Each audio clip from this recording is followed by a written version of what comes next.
कशी आहेस राणी? ठीक आहे सयानी ताई, तू कशी आहेस? मी तर खूप आनंदी आहे. शेवटी आपल्या पेरणीची वेळ आली. हो सयानी ताई, याच गोष्टीची काळजी वाटतेय. गेल्या काही वर्षांपासून हवामान, कीड, रोग आणि तणांमुळे माझं अंकुरण व्यवस्थित होत नव्हतं. त्यामुळे उत्पादनही कमी होत होतं आणि त्यामुळे माझ्या मालकाला उत्पादनाचा चांगला बाजारभावही मिळत नव्हता. ह्या वर्षीही माझ्या मालकाला नफा कमी मिळाला तर? अगं राणी, काळजी करू नकोस.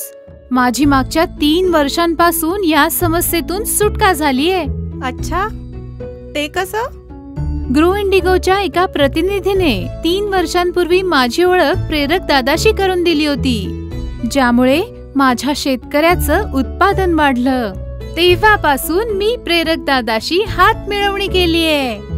अरे, हे प्रेरक दादा कोण आहेत आणि हे बियाणांना आणि पिकांना जमिनीची ऊर्जा कशी देतात? प्रेरक दादा ग्रो इंडिगो कंपनीकडून शेतकऱ्यांसाठी तयार केलेलं एक जैविक उत्पादन आहे, जो बियाण्यांवर प्रक्रियेमार्फत उगवणीसाठी नायट्रोजन, फॉस्फरस आणि पोटॅश सारखे आवश्यक पोषक तत्व पुरवतो. त्यामुळे अंकुरण एकसारखे आणि वेळेवर होते आणि जी बियाणं कमकुवत असतात त्यांना ताकद प्रदान करतात. इतकंच नाही, जोपर्यंत रोपांची मुळं वाढत नाहीत तोपर्यंत प्रेरक दादा त्या बियाण्याला आवरणातून पोषण देतात. प्रेरक इतर जैविक पदार्थांसारखा नाही, त्यामध्ये असणारे जीवाणू मुळांमध्ये स्थिरावतात आणि वेळोवेळी पोषक तत्व रोपांपर्यंत पोहोचवतात, ज्यामुळे रोपे मजबूत आणि फळदार होतात. त्याचबरोबर त्यांना अजैविक परिस्थितींमध्येही ठामपणे टिकून राहण्याची ताकद मिळते आणि रोपे तणांच्या तुलनेत अधिक खत आणि पोषक तत्व शोषून घेऊ शकतात. दुष्काळ व पूर या परिस्थितींमध्येही ठामपणे उभी राहतात. समजले राणी? चला तर ऐकूया प्रेरकचा वापर करणाऱ्या शेतकरी बांधवांचे अनुभव. रोपाचा बुंधा खूपच चांगला मोठा आहे, मजबूत आहे, कडक आहे.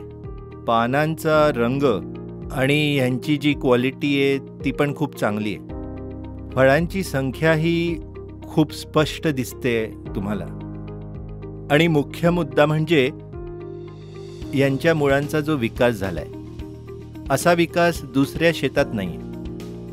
याच्या प्रेरकने उपचार केलेल्या रोपात ह्याच्यात नायट्रोजनच्या गाठीही भरपूर दिसून येत आहेत.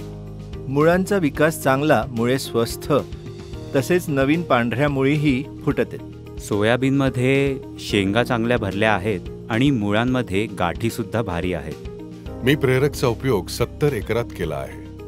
रोपांची स्थिती चांगली आहे, धान्य पण चांगलं आहे, पानं चांगली आहेत आणि बुंधा खूप छान आहे.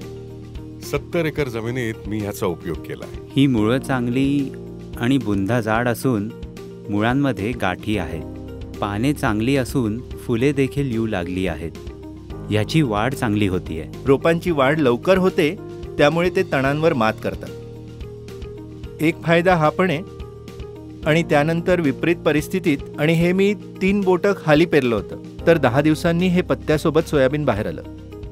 एक हा फायदा आहे, नाहीतर दुसरं काही वापरलं असतं तर दुबार पेरणी करावी लागली असती.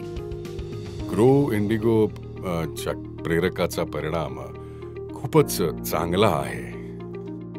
आणि सोयाबीन पानं हिरवीगार आहेत आणि मुळे चांगली आहेत आणि गाठीही जास्त मात्रेत मजबूत आहेत आणि बीजाची बचत सुद्धा होते. पूर्वी एका एकराला 40 किलो बी देत होतो, आता 30 किलो मध्येच काम होतं. आणि त्याचा मला खूपच फायदा झाला आहे. या बघा नायट्रोजनच्या गाठी ज्या प्रेरक वापरल्यावर झाल्या आहेत. हे इतर सोयाबीनपेक्षा प्रेरक वापरल्यामुळे जास्ती बनत आहेत. याचा जो बुंदा आहे तोही मजबूत आहे. ह्याला जी फुलं आली आहेत तीही खूप आणि जास्त मात्रेत आली आहेत. आणि याची जी पानं आहेत ती बघा किती हिरवी आहेत. सयानी ताई, मी देखील प्रेरक दादांशी नातं जोडलंय. म्हणूनच माझी उगवण चांगली तर झालीच, सोबतच रोपेही स्वस्थ आणि ताकदवान ऊर्जादायी झाली. आता प्रत्येक ऋतूमध्ये उगवण एक समान होईल आणि उत्पादनही भरपूर मिळेल. नफाच नफा. प्रेरक वापरून बियाण्यांचा उपचार करा आणि बना समृद्ध शेतकरी.